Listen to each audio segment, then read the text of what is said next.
ఎంత క్యూట్ బంగారం రా నువ్వు లిప్స్ కి ఎందుకు రమ్మని సర్జరీ నీకు? యూజువల్లీ ఏమవుతుందంటే అది ఒక రీజన్ చెప్తున్నారేమో నాకు తెలీదు. చిన్నపిల్ల ఫేస్ క్యూట్ గా ఉంది ఆ మెచ్యూరిటీ లేదన్నారు. నేను అనగానే సరే ట్రై చేద్దాం అనుకుని నేను ఫస్ట్ చేయించుకున్నా. సెట్ అయింది, ఎవరికి తెలియలేదు.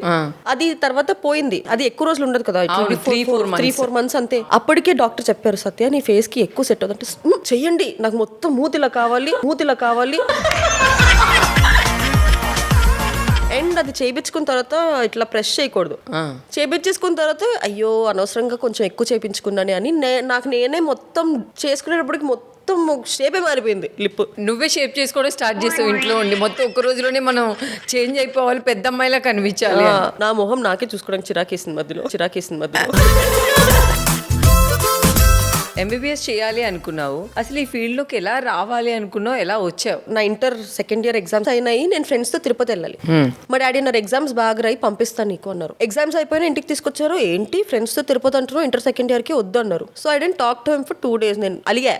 తర్వాత టీవీలో మిస్ విజయవాడ కాంపిటీషన్ అనేది వస్తుంటే మై డాడ్ ఆడిషన్ తీసుకెళ్తాను దా అంటే అప్పటికి నాకు స్పెట్స్ ఉండి అప్పుడే ఇంటర్ నుంచి హాస్టల్ నుంచి వచ్చా. నేను ఎందుకు సెలెక్ట్ అవుతాను డాడీ అంటే ఎందుకు ట్రై చేయడం ఉంది తీసుకెళ్తాను. మా మమ్మీకి ఇష్టం లేదు, నువ్వు అసలు చదువుకోకుండా ఏంటిదంతా ఏజ్ లో అవసరమా నీకు, చదువుకో నువ్వు అని మా మమ్మీ మా అక్క ఫుల్ అగెయిన్స్ట్. సర్లేని మా డాడీ తీసుకుని వెళ్ళారు. వాళ్ళు చెప్పారు ఒకవేళ మీరు సెలెక్ట్ అయితే మీకు కాల్ వస్తుంది. కాల్ రాలా. హాస్టల్కి స్టార్ట్ అయిపోయాను. హాస్టల్ గేట్ బయట కాల్ వచ్చింది ఇట్లా సెలెక్ట్ అయ్యారు, మీరు రేపటి నుంచి గ్రూమింగ్ కి రావాలి, 10 days తర్వాత ఫినాలి. మా డాడీని చూసా, ఏంటి అన్నారు, చదువుకోను అన్న, కార్ ఎక్కువ అన్నారు, తీసుకొచ్చారానికి. My dad supported me a lot. తర్వాత మిస్ విజయవాడ గెలిచేంత వరకు మా మదర్ నాతో మాట్లాడలా. అంటే ఇష్టం లేదు మమ్మీకి చేయడం.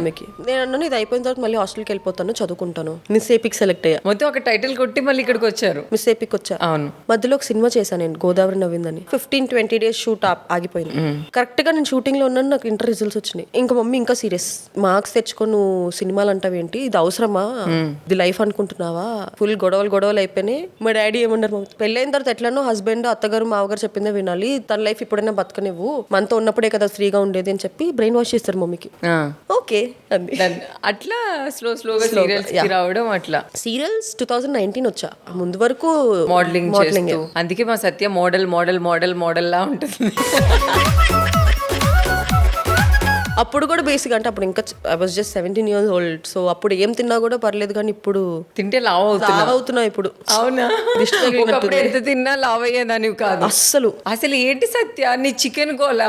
Dosa chicken, upma chicken, mutton chicken రెండు ఇష్టమే. చికెన్ అంటే అంత పిచ్చ. ఇప్పుడు తింటున్నావా chicken? My day starts with chicken. Every day morning breakfast నుంచి ఏదో ఒక చికెన్ ఉంటుంది. పెళ్లి చేసుకున్న వాడికి ఒక పెద్ద కోల్డ్ ఫామ్ ఉండాలి. కోళ్ళ ఫామ్ ఉన్న వాళ్ళు రండి. మీకు ఫుల్ లాస్ అయిపోద్ది, రోజు క్రేనే ఒకటి తినేస్తాను. కాదు సత్య, నువ్వు మూవీస్ చేయడానికి వచ్చి సీరియల్ చేసావు, సీరియల్ చేద్దాము అని షోస్కి వచ్చావు, షోస్ చేద్దామని అసలు కనిపించట్లేదు, ఏంటి అసలు? నేను అసలు యాక్టింగ్ లోకి వద్దామని, నాకు యాక్టింగ్ రాదు. నాకు ర్యాంప్ మీద నడవడం అంటే నాకు చాలా ఇష్టం, మోర్ దెన్ యాక్టింగ్. బ్రేకప్ అయిన తర్వాత లేదు ఐ వాంట్ టు అని చెప్పి ఏదో వచ్చింది, ఆఫర్ వచ్చింది కదా అని చెప్పి నేను వచ్చి చేశాను. At the end of the day ఎవరికైనా movie is the ultimate goal. అవును. సినిమానా సీరియల్ ఇదంతా కాదు, ఏం నచ్చితే అది చేస్తా. ఇప్పుడు కూడా ఒక మూవీ నీకు నచ్చింది అంటే చేయడానికి రెడీ. I've sign. నువ్వు ఆల్రెడీ ఒక మూవీ చేసి మొత్తం ఎడిటింగ్ లో పోయి టిల్లు టూ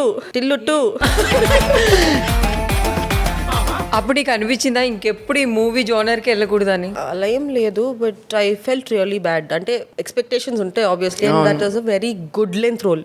సెకండ్ హాఫ్ మొత్తం ఉంటుంది, ఇట్ హ్యాపెన్స్. అప్పుడు అనిపించింది ఓహో ఓకే ఇట్లా ఉంటుందా ఇండస్ట్రీ. అంటే ఎందుకు అనిపించింది సత్య? అంటే నువ్వు అనుకునేది మొత్తం మీకు ఒక స్టోరీ చెప్పే ఉంటారు. డబ్బింగ్ కూడా అయిపోయింది నాది, డబ్బింగ్ అయిపోయింది, అంతా అయిపోయింది. బట్ వాళ్ళకి at the end of the day movie బాగుండాలి, నేను చేశాను, నేనున్నాను, ఉండాలి అని లేదు. కానీ ఒక ఆర్టిస్ట్ కి ఒక వర్క్ చేసిన తర్వాత దానికోసం చాలా ఇయర్స్ మనం వెయిట్ చేస్తూ ఉంటాం. సో మెనీ డేస్ ఆ మూవీకి, అన్ని డేస్ దాని మీద ఫోకస్ పెట్టి దానికోసం వర్క్ చేసి రాకపోతే ఒక హర్టింగ్ ఖచ్చితంగా ఉంటుంది. దీనివల్ల I've learned something out from this. మనం ఏం చేస్తున్నాం ఎవరికి చెప్పకూడదు ఫస్ట్.